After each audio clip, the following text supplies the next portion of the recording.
हाँ जी, तो बेटा आज का हमारा क्वेश्चन है एरिया रिलेटेड टू सर्कल से, और ये सैम्पल पेपर 25-26 का क्वेश्चन है।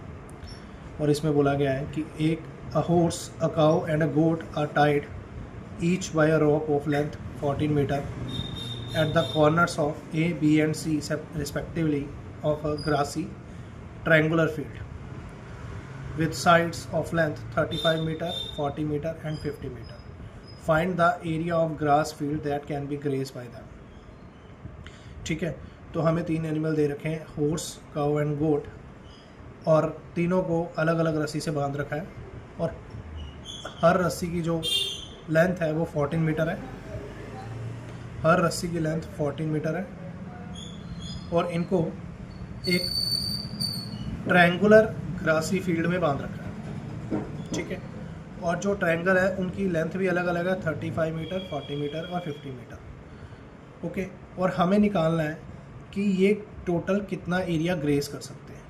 तो जैसे ये काऊ यहाँ पे है, तो ये यहाँ से लेके यहाँ तक एरिया ग्रेस कर सकता है, और हॉर्स यहाँ से लेके यहाँ तक एरिया ग्रेस कर पाएगा, और गोट यहाँ से लेके यहाँ तक एरिया ग्रेस कर पाएगा। ठीक है, और हमें इन तीनों का टोटल निकालना है। और एक बात और, हमें ये डायग्राम नहीं दे रखा है, हमें ये खुद से बनाना पड़ेगा। ठीक है, तो चलिए, अब हमें पता है एरिया ऑफ सेक्टर, इसको निकालने का फॉर्मूला होता है θ/360 × πr²। ओके, तो मुझे पहले मैं बात करता हूँ area grazed by goat, sorry by horse. A point पे हॉर्स है। ओके, तो इसका मुझे एंगल नहीं पता है, तो इसलिए मैं यहाँ पे लिख देता हूँ एंगल ए / 360 × πr²। फिर बी पॉइंट पे मेरे पास काउ टाई है, तो एरिया ग्रेस्ड बाय काउ, इसका भी मुझे एंगल नहीं मालूम है कि ये कितना एंगल बना रहा है, इसलिए मैं एंगल बी लिख देता हूँ यहाँ पे, एंगल बी / 360 × πr²। ओके, इसके बाद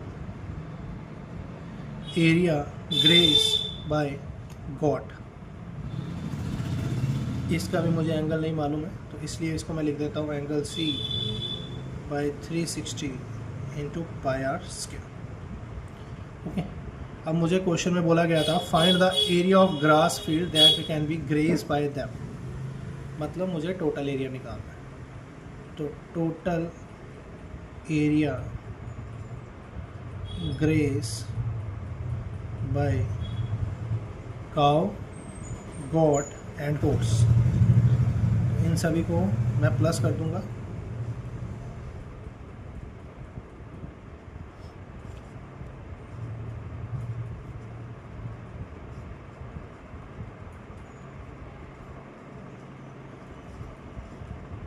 ओके, तो इसके बाद मैं देख पा रहा हूँ कि इसमें πr² और 360 कॉमन है।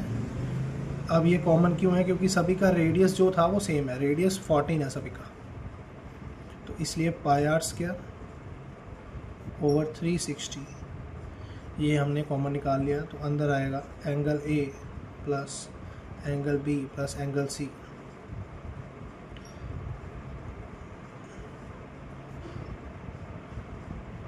अब एक ट्रायंगल के अंदर सभी एंगल्स का सम जो होता है वो 180 होता है, तो हम 180 लिख लेंगे, और इसको सब डिवाइड करने के बाद मेरे पास आ जाएगा πr²/2।